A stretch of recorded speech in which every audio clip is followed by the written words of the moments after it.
Durante años creímos que el problema era nuestro sueldo. Pero, ¿por qué hay personas que con ingresos similares viven realidades financieras tan distintas? Nos acompaña Camila Llamosas para hablar sobre los errores financieros más comunes y las herramientas que nos ayudan a tomar mejores decisiones. Una conversación para dejar de preguntarnos cuánto ganamos y empezar a preguntarnos qué hacemos con lo que ya tenemos.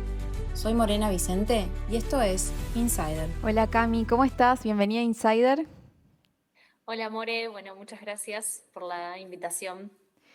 Bueno, vamos a arrancar bastante directo en nuestra conversación. A ver, si tenemos a dos personas que ganan prácticamente lo mismo, ¿cómo puede ser que estas dos personas con sus mismos ingresos, su mismo salario, puedan vivir realidades tan diferentes? Bueno, acá lo principal es que si dos personas con el mismo nivel de ingresos pueden tener dos estilos de vida y dos realidades financieras completamente distintas porque una persona quizás puede estar pensando en el futuro, en los ahorros, en las previsiones, en organizar las finanzas y capaz la otra está más en el consumo del día a día, en gastos que muchas veces más que son apariencias, que tienen que ver con el estilo de vida. Y bueno, y después, a nivel de la salud financiera de cada una de las personas, va a ser completamente diferente. Bien, esto que vos estás mencionando, corregime si estoy errada, pero vendría a ser la inflación por el estilo de vida. Claro, sí, podríamos decir esto de la inflación del estilo de vida, de este concepto que, bueno, estamos muy familiarizados con lo que significa la inflación a nivel económico, y si hablamos de la inflación del estilo de vida, podríamos hablar de cuando los ingresos de una persona quizás suben, los gastos suben y suben incluso más que los ingresos. Entonces, al aumentar los ingresos cada vez más, bueno, podemos estar hablando de esto de la inflación del estilo de vida, que se va como acumulando con el tiempo y a veces se va haciendo cada vez más pesado y difícil de sostener también a lo largo de los meses. Bien, entonces esta sensación de sentir que, bueno, tal vez gano más, tengo un ingreso más o me aumentan mi salario, pero siento que el dinero nunca me alcanza. Esto tiene que ver con este mal manejo de los ingresos, ¿no? Sí, generalmente hay casos en los que realmente el ingreso no alcanza para cubrir los gastos, pero en la mayoría de los casos ese problema no tiene que ver con la cantidad de ingresos, sino con la forma en que nos organizamos o las decisiones que tomamos en cuanto a ese dinero. Creemos que un aumento en los ingresos va a solucionar todos nuestros problemas. Y la realidad es que un aumento en los ingresos va a hacer que aumenten los gastos, como decíamos esto de la inflación del estilo de vida. O yo digo que el dinero es como un amplificador. Si nosotros tenemos desorden con el nivel de ingresos que tenemos hoy, y lo más probable es que si tenemos un aumento de los ingresos, amplifique el desorden que tenemos hoy. También van a subir esos gastos. Bien. Y vos a una persona a ver, vos asesorás a un montón de personas y deben tener cada una sus realidades, sus necesidades bastante diferentes. Pero si viene una persona particularmente con esta cuestión, a plantearte esto que estamos hablando, que nos pasa a muchos, ¿vos qué le aconsejás en estos casos? Bueno, lo primero que hacemos es revisar su situación, o sea, es mirar la situación actual. En este caso y en todos los casos, porque la realidad es que la mayoría de las personas están un poco desorganizadas en cuanto a las finanzas. Entonces, lo primero es observar, o sea, mirar esa realidad financiera de los números para entender la situación actual y mirar esos números sin pensar en juzgarnos, porque también muchas veces pasa que esto de no mirar la cuenta bancaria o no mirar el resumen de la tarjeta, muchas veces es por miedo, o sea, decir, me da miedo mirar la tarjeta por lo que me voy a encontrar. Entonces, yo creo que lo primero tiene que ver con mirar la realidad financiera, los gastos que tenemos en el día a día y también algo que yo propongo es clasificarlos. No clasificarlos en lo típico de gastos fijos, gastos variables, o de armar un presupuesto y decir el 50% para gastos fijos, el 30% para los variables y el 20% para las deudas, sino mirar esos números, esos gastos mensuales para clasificarlos en lo que realmente necesitamos en el mes para vivir, los gastos que están relacionados con el estilo de vida o con darnos gustos o con lo que nos hace bien, porque también una realidad es que vamos, si aumentan los ingresos, no es todo para decir, bueno, lo ahorro y vivo trabajando y no disfruto, no, yo también creo que el dinero es un medio para lograr estar mejor, para vivir mejor, para tener un mejor estilo de vida, una mejor calidad de vida.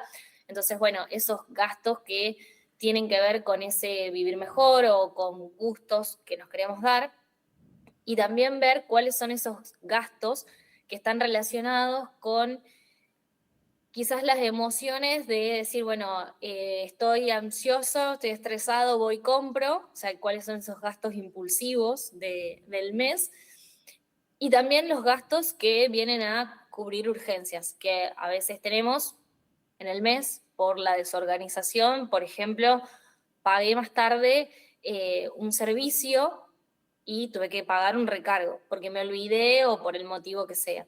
Entonces, poder dividir como en esas 4 categorías los gastos para después poder mirarlos y ir haciendo ajustes. Es decir, bueno, si esto tuve que pagar de más porque pagué tarde 3 facturas, bueno, para el mes que viene me tengo que organizar para poder generar un ahorro también por ahí, porque a veces no todo se trata de no gastar, sino de ver qué cosas o qué pequeños ajustes podemos hacer en el mes que también generan un ahorro.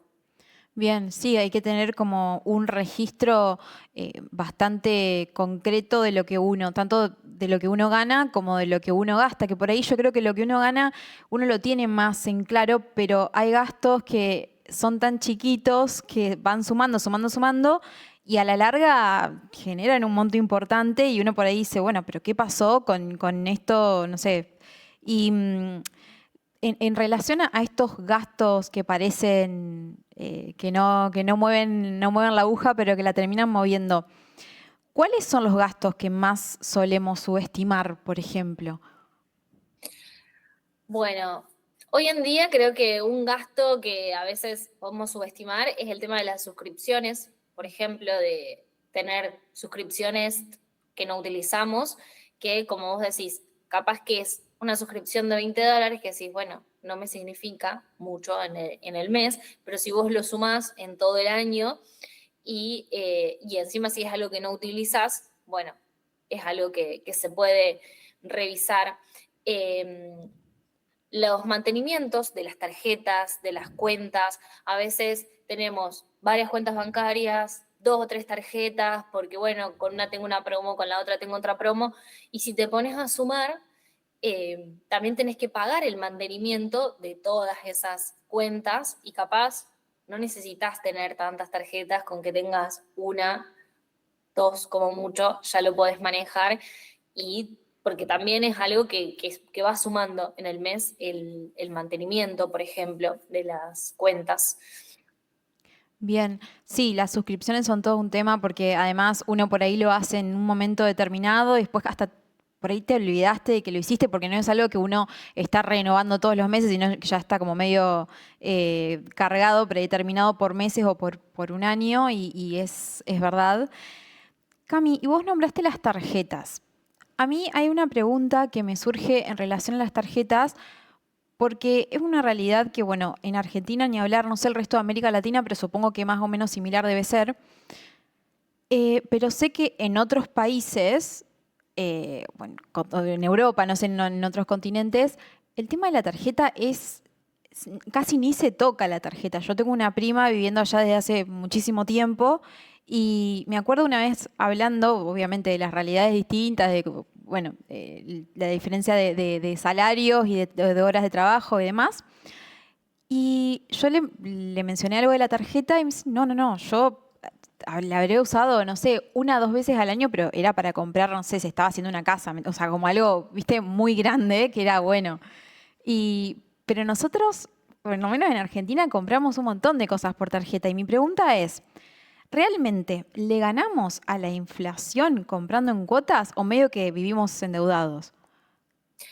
Bueno, es una pregunta que está buena y que también creo que puede tener que ver con, bueno, con el contexto, obviamente, y con los diferentes momentos.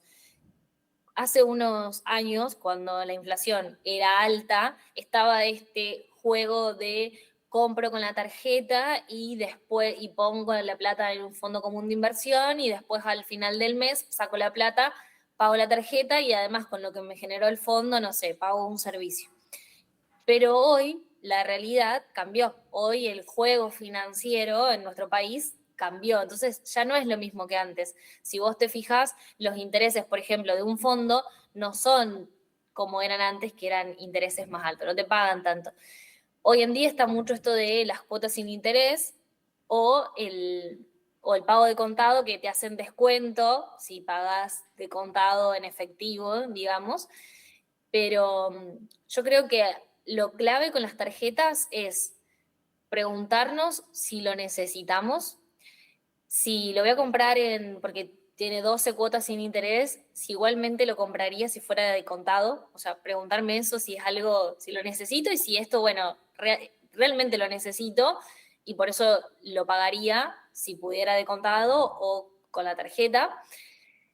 Y todas esas pequeñas cuotitas sin interés hay que ver cuánto suman en el mes, o sea, qué implica de mi ahorro, de mi ingreso futuro, de mi ingreso que voy a tener el mes que viene, ni siquiera de este mes, de los próximos meses, es decir, bueno, cuánto de mis ingresos se me va a ir en ese en pagar esa cuota. Y después, bueno, el mantenimiento de la tarjeta de crédito, los impuestos, los gastos que nos cobran también por usar la tarjeta.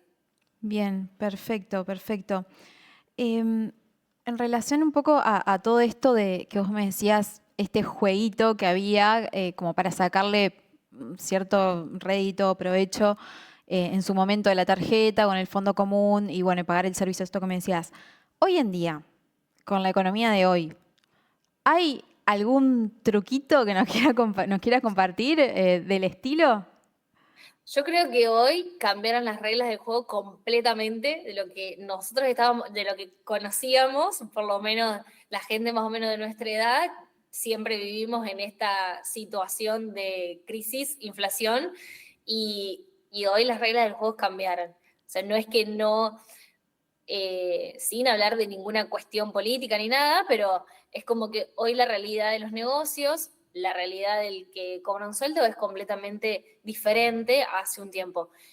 Y creo que todo esto de lo financiero se corre. O sea, ya no es que está en el centro como capaz hace unos años, que era algo que estaba como furor de decir, bueno, vamos a invertir para generar una gran diferencia. Hoy en día las inversiones en Argentina quizás funcionan más o menos como en otros lugares. No te vas a hacer millonario con una inversión ni vas a hacer la gran diferencia, sino que es un instrumento más que sí nos sirven para que nuestro dinero crezca y se potencie, pero no va a ser de la noche a la mañana, ni vamos a tener un 50% en un mes, que es una locura, pero que bueno, que lo hemos tenido.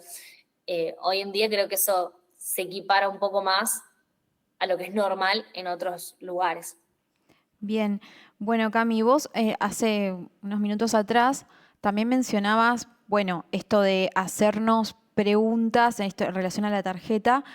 Bueno, si estuviese en una sola cuota, ¿lo compro? Capaz que no lo compro, solo lo estoy comprando porque están las cuotas y bueno, me parecen bajas o bueno, un montón de razones. Pero sacando esto de la tarjeta que ya lo charlamos, en términos generales, ¿qué preguntas se hace alguien que suele tomar buenas decisiones financieras? Bien. Bueno, esto creo que esta es una, la de preguntarnos si realmente lo necesitamos. Otra puede ser preguntarnos si es algo que podríamos sostener en el tiempo, porque quizás es un nuevo gasto fijo, que también relacionado o no con este aumento de ingresos, puede ser porque aumentaron los ingresos, entonces, bueno, voy a tener un nuevo gasto fijo, o a lo mejor no aumentaron los ingresos, pero lo mismo, estoy pensando en incrementar mis gastos, y ver si esto lo podemos sostener en el tiempo. Es decir, por ejemplo, algo que se me viene a la mente en este momento, es decir, pagar una cuota de un auto, un plan de un auto, bueno, esa cuota la voy a poder sostener en el tiempo, la cuota más lo que va a implicar después el auto de los gastos de mantenimiento, de seguro, de impuestos que voy a tener que pagar mensualmente, por ejemplo. Entonces preguntarnos, ¿lo puedo mantener? ¿Lo puedo sostener en el tiempo?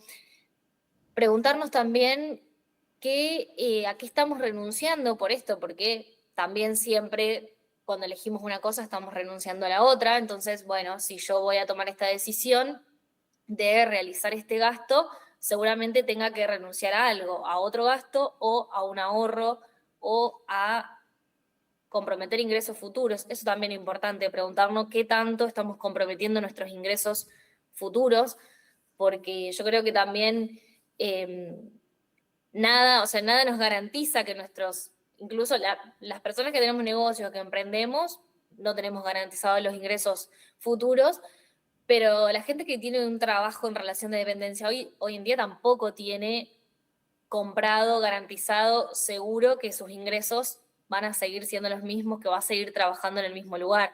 Entonces, creo que eso también es clave, preguntarse qué tanto estamos comprometiendo ese ingreso futuro.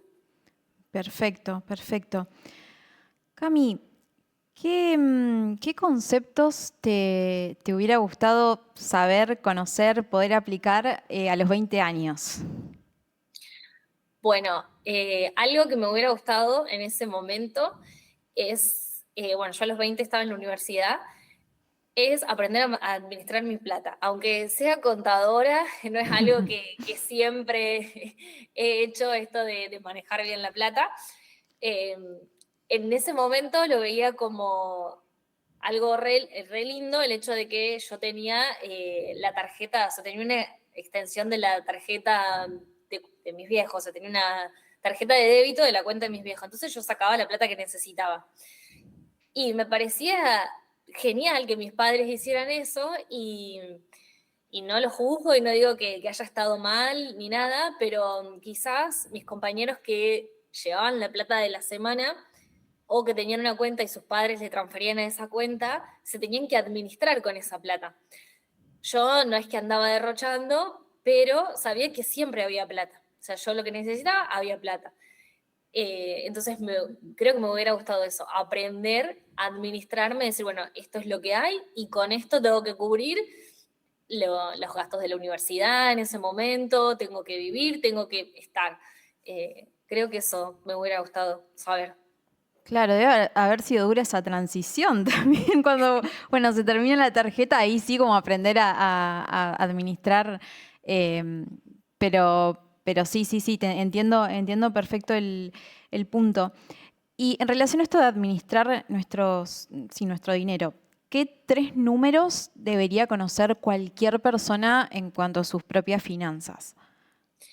Bueno, en primer lugar, ¿cuánto necesitamos para vivir? O sea, el primer número es decir, bueno, ¿cuánto necesito? ¿Cuáles son mis gastos fijos en el día a día? En segundo lugar, ¿qué porcentaje o qué cantidad de ingresos futuros tengo comprometidos en el mes a mes? Es decir, bueno, necesito, por decir algo, 100 para vivir, 30 están comprometidos con un ingreso futuro, el ingreso futuro, perdón, está comprometido porque tengo que pagar tarjeta de crédito, la cuota de algún préstamo, suscripciones, cosas que es ingreso futuro que está comprometido.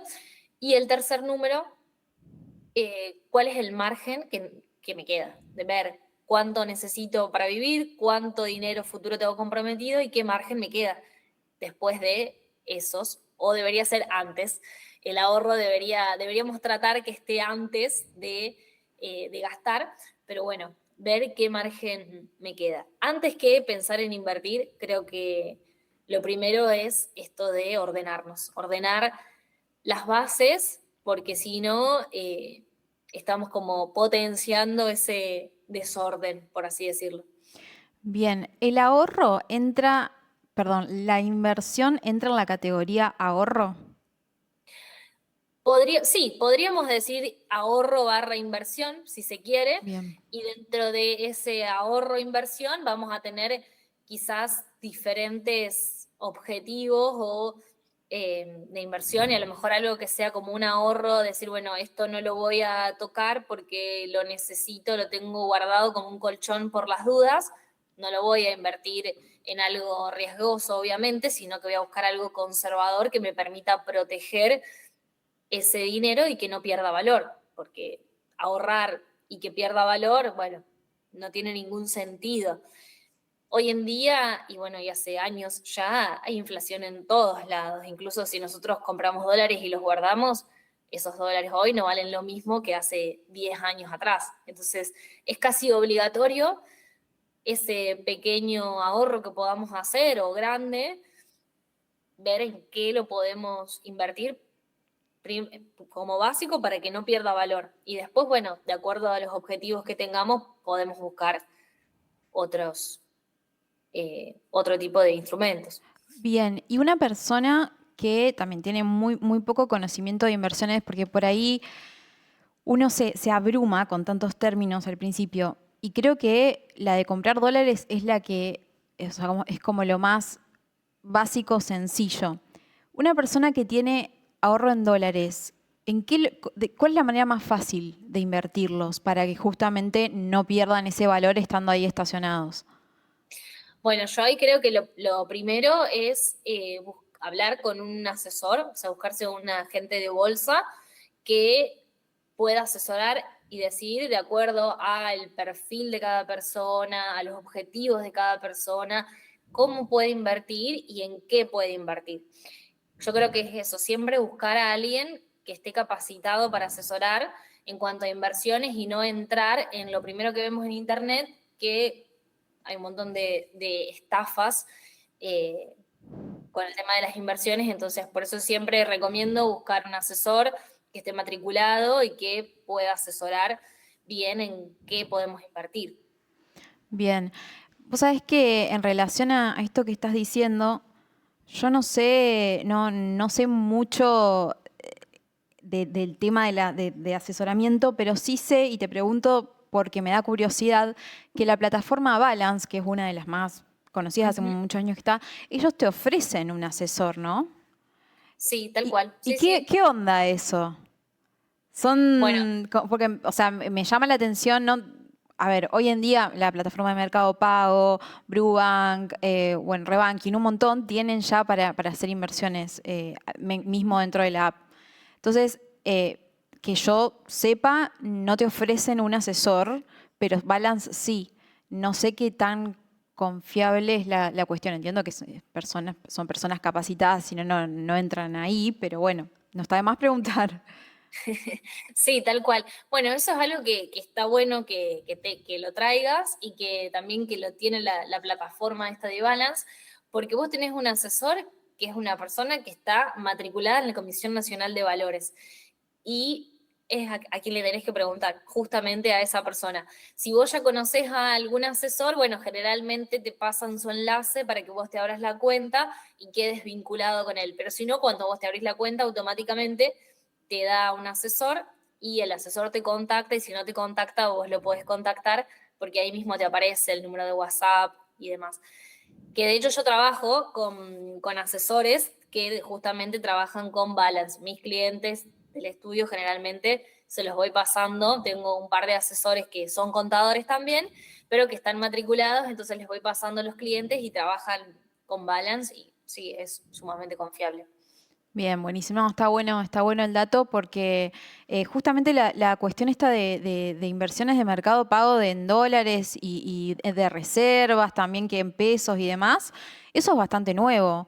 Por lo menos, yo no sé si no tiene un mes como mucho, pero bueno, sí estuve prestando atención en eso que Balance es la única que te ofrece el tema del asesor, entonces me entró la curiosidad por ese lado. Cami, te propongo hacer una dinámica O sea, la pregunta general a todas las afirmaciones que te voy a ir diciendo es si es una buena o una mala decisión.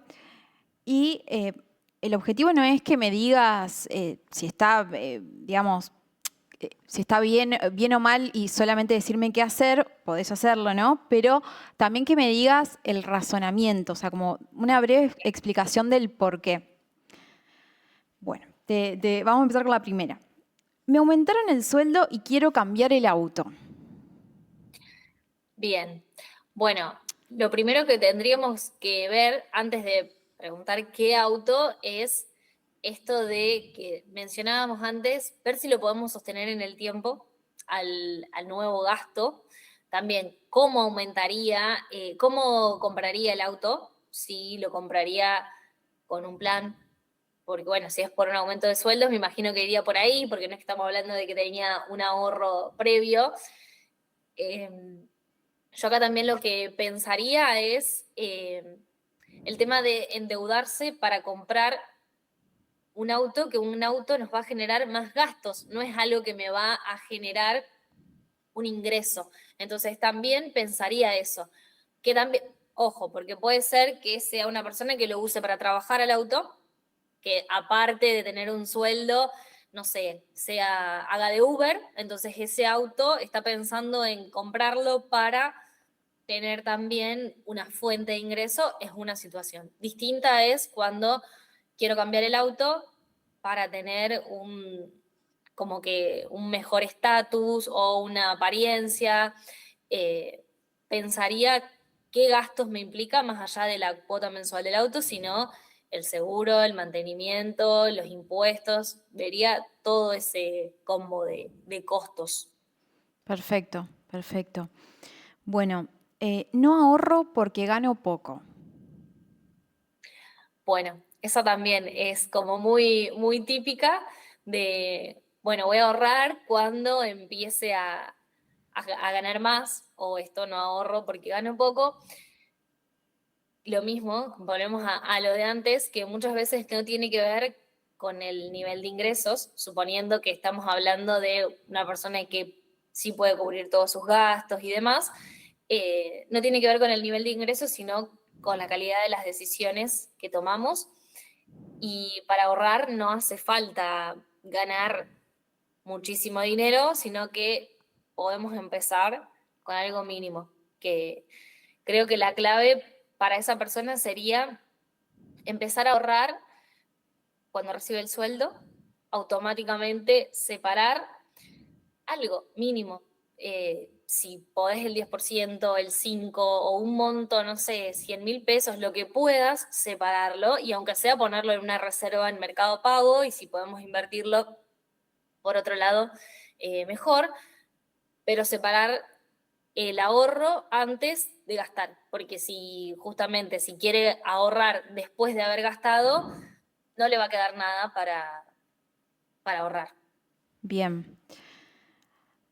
Alquilo, no compro porque me conviene alquilar.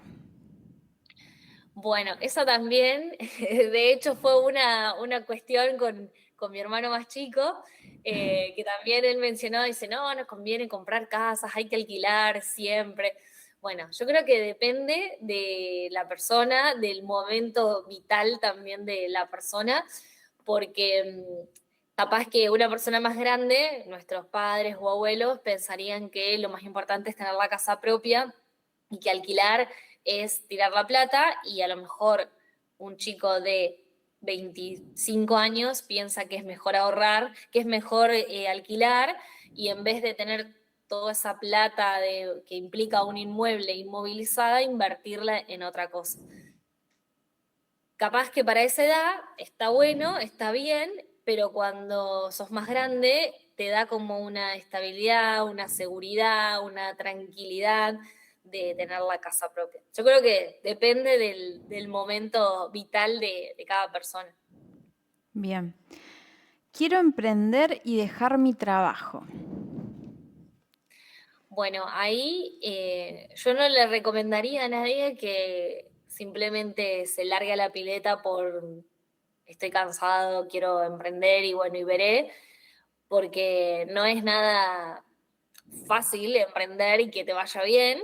Entonces, creo que lo primero sería tener como un colchón, una reserva. Primero haber ordenado los números en cuanto a saber básicamente qué gasta y tener una reserva, un colchón para decir, bueno, puedo emprender tranquilo y no salir desesperado que si en un mes me fue mal tengo que volver a trabajar en relación de dependencia. Creo que sería eso, como tener la tranquilidad financiera de que por lo menos unos meses puedo arriesgarme a emprender. Perfecto. Bueno, y el último, prefiero pagar el mínimo de la tarjeta. Bueno, ese también es muy común. Y el tema del mínimo de la tarjeta, tenemos que pensar que estamos pagando los intereses, o a veces ni siquiera los intereses, porque son altísimos los costos financieros de las tarjetas, y esa es una pésima decisión. Decir, yo pago siempre el mínimo y con eso estoy y puedo usar la tarjeta, porque la deuda que se va acumulando es cada vez más grande. No es que vas pagando el mínimo y la deuda se va achicando, no, la deuda se va agrandando cada vez más y estás pagando intereses. Así que creo que la tarjeta hay que pagarla siempre completo, y si no, no la usemos. Tal cual, sí, sí, un re buen consejo ese. Cami, Sí. y para terminar, me interesaría saber si recordás, si tenés en mente algún punto en tu vida o algún consejo o sí, concepto que hayas aplicado que vos en tus finanzas personales, que hayas sentido que fue un cambio, digamos, que desde que empezaste a hacer X cosa o desde que empezaste a mirar X cosa, tus finanzas mejoraron o pudiste ver que te alcanzaron tus ingresos para más cosas, que administraste mejor. No sé si tenés algún consejito así que te toque a nivel personal. Sí, bueno, esto de mirar los números, que a veces nos cuesta, me incluyo, nos cuesta anotar todo en qué gastamos, pero creo que hoy en día es mucho más fácil porque usamos mucho débito, pago con QR, transferencia, entonces tenemos el registro en los movimientos del banco y lo podemos ver desde ahí, pero para mí fue clave eso, porque tuvo un momento en el cual sí, mi tarjeta estaba al rojo, que un desastre en mi organización, y empecé a anotar todo, y de ahí, desde bueno, empezar a anotar en un Excel todos los gastos, no sé, para mí eso fue como algo que anoté y de repente, bueno, me ordené, dije, bueno, todos estos son los gastos que tengo, y me acomodé con la tarjeta y empecé a ahorrar enseguida.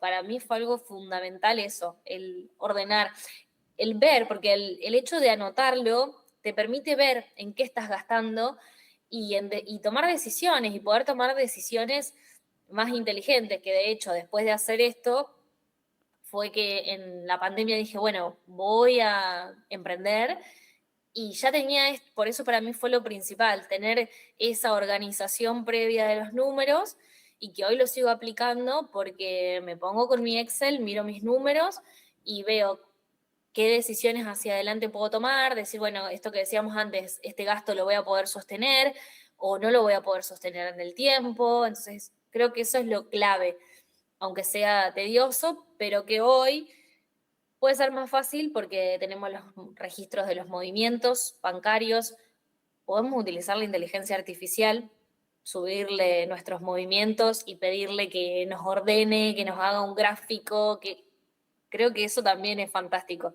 El hecho de poder usar una herramienta, como hay un montón de aplicaciones de inteligencia artificial para que nos ordene todo lo que había que hacer manual o en un Excel.